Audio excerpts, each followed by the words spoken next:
We're going to do this video like they do in the movies. I'm going to show you something cool that the Git version control system can do, then we'll flash back and show you how we got to that point. So this project is for an online store that sells medals to award at sporting events and the like. I had two files, the main medals.html file and a bronze.html file that it links to, but whoops, I just accidentally deleted medals.html. Have I lost my work? No, I can get it back because all the old versions of my files are stored in Git. I just go here to my terminal and type git status. That will display the status of my files. Git knows that there used to be a medals.html file, but it's been deleted. It also shows us a command we can use to get the file back. Git checkout, -- and then a file name. So let's try running that on medals.html. I'll hit enter to run it. And voila, the medals.html file is back. Our work is saved. So how was Git able to get the deleted file back for us? Git is a version control system. It helps you control the different versions of the files in your project. It keeps track of all the changes to your files over time. If you ask it to, it can reset any file's contents to match a previous version. Or, more commonly, you can reset the version of all the project's files at the same time. The collection of all the old versions of your project's files is known as a Git repository. It's basically just a folder in which you can edit your files, then run Git commands to store your changes. You can have multiple Git repositories on your computer, one for each project you're working on. Each time you complete a change to some or all of your project's files, you can take a snapshot of their current contents. This snapshot represents a point in your project's history that you might want to travel back to sometime in the future. Just as you might take a phone number and commit it to memory so you can remember it later, you can commit a version of your project's files to your Git repository so you can get that version back later.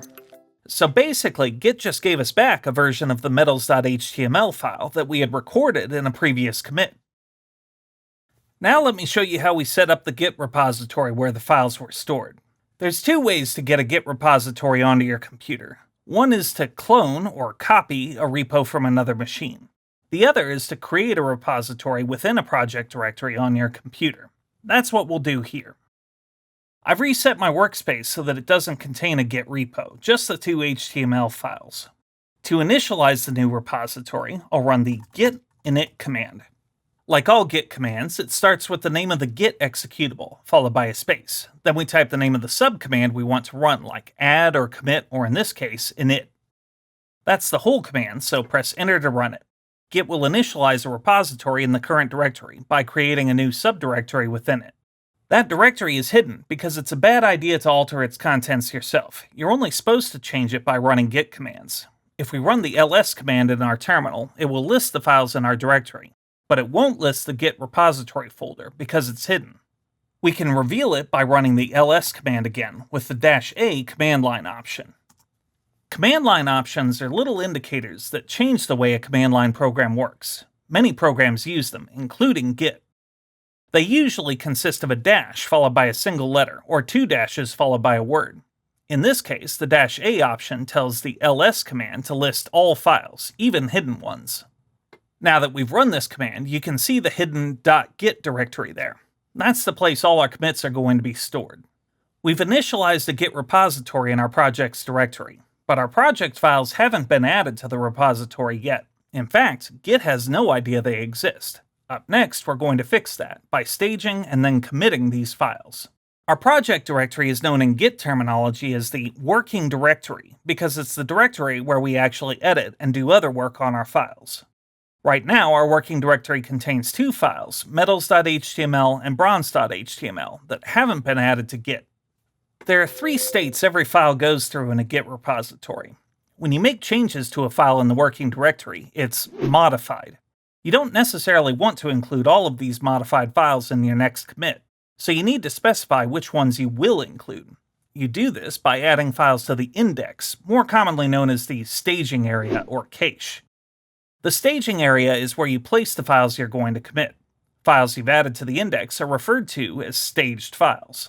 When you've staged all the files you want, you make a commit, and that's when the files are actually added to your Git repository.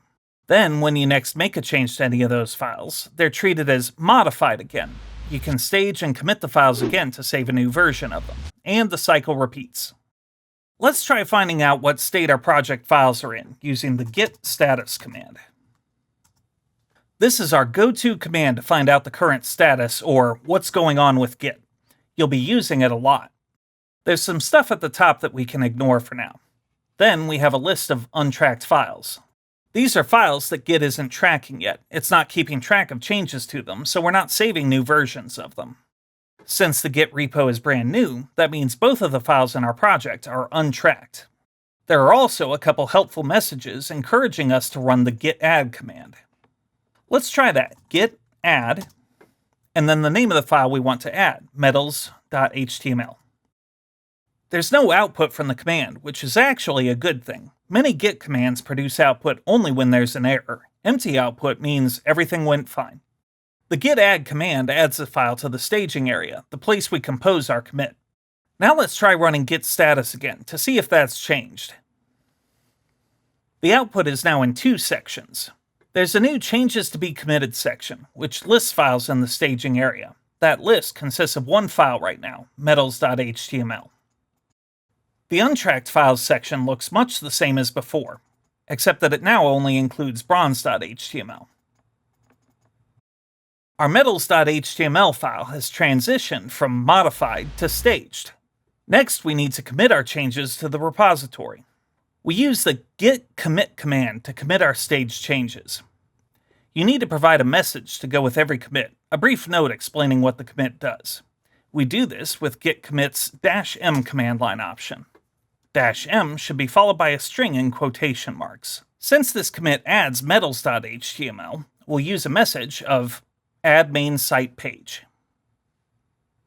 These messages are one of many features that make Git a great tool for collaborating.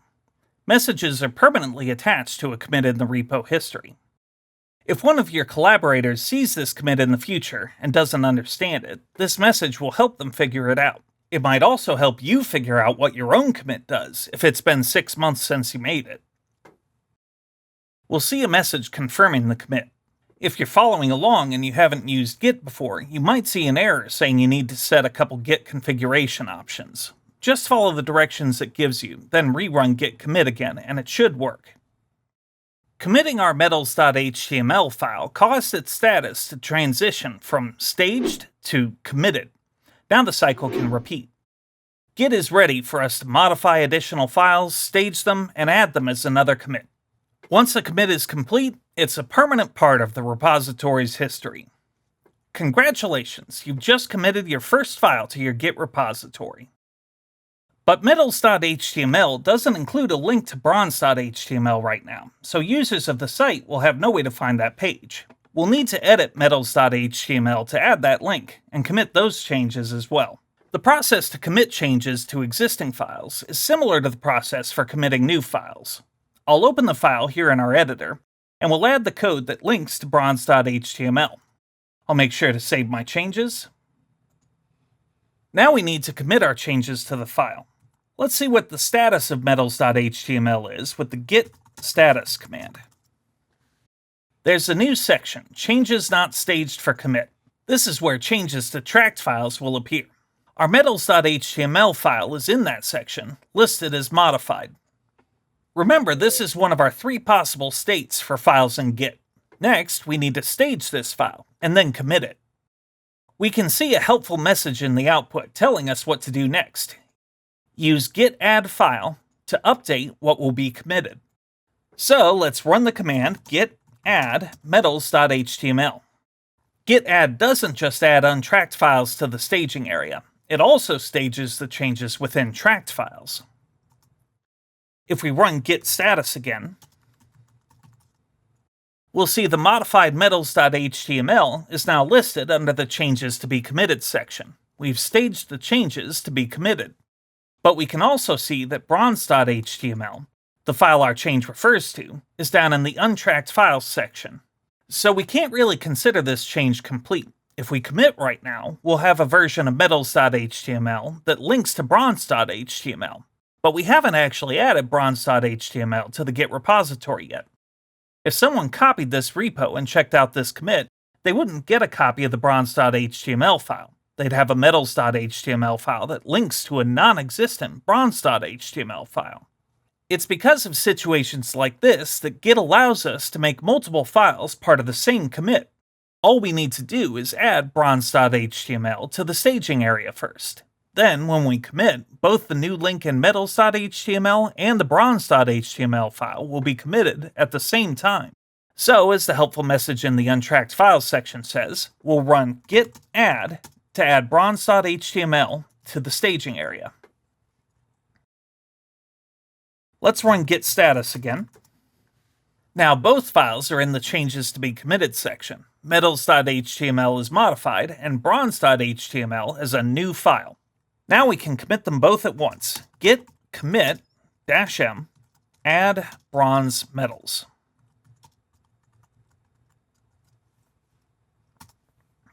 Now that the commit is complete, we can run git status, and it will show us that we have no modified files and no untracked files. It says the working directory is clean, meaning it doesn't have any changes that aren't also in the Git repository. Everything is committed. We've modified our files, staged them, and committed them. The files have passed through all three states that a file can be in with Git. Now that all our files are committed, we're back in the state we were at the start of the video, where we showed you how to recover a deleted file. And you're probably in a better position to understand the commands that we ran. So let's go through recovering a deleted file one more time. This time, I'll delete the bronze.html file. As before, there's no need to panic. The file has been committed to our Git repo, and it'll be easy to get back. Let's run the git status command. It'll show the deleted file. Also, as before, there's a message saying, use git checkout --file to discard changes in working directory. The change we want to discard is the deletion of the file. So let's try that command. Git checkout --bronze.html. As usual, there's no output, signaling there were no errors.